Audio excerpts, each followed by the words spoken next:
Aurora. And we'll start with the French commemorations of the Southern landings. That was 70 years ago.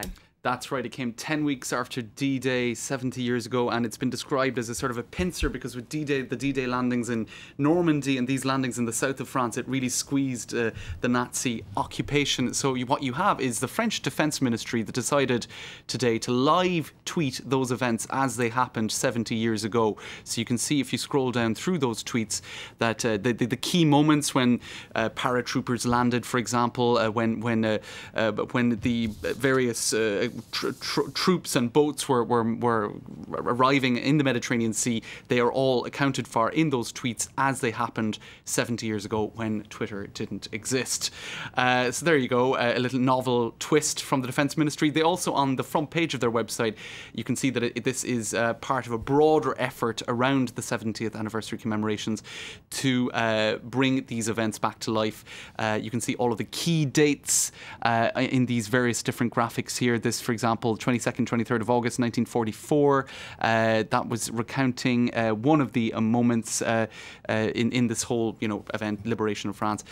These tweets here under the hashtag Provence 1944, south of France where these landings took place, put the spotlight on individual participants. This guy, Mohamed Meraoui, there were a lot of members of French colonies at the time who participated in the landings. The landings was a strong moment for me because it was the first time I'd put my feet on French soil, and France was a country that I had to participate in liberating. So there you go, various different individuals giving their memories of events as they happened. Great stories on the website.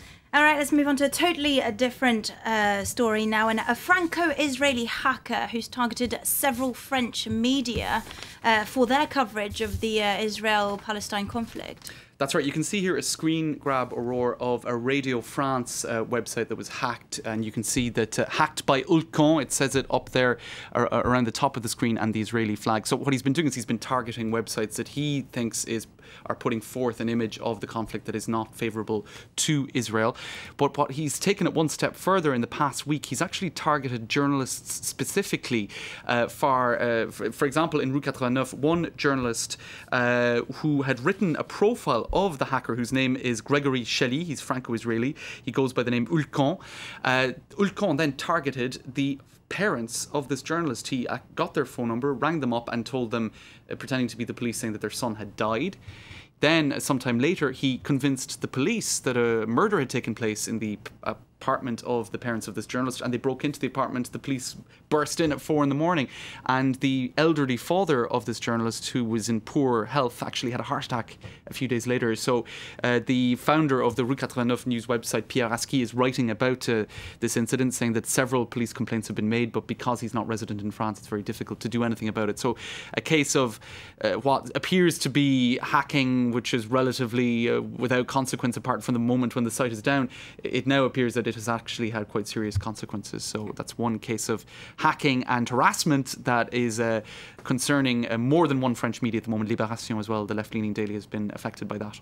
Wow. All right, so finally an unflattering photo of famous footballer Cristiano Ronaldo.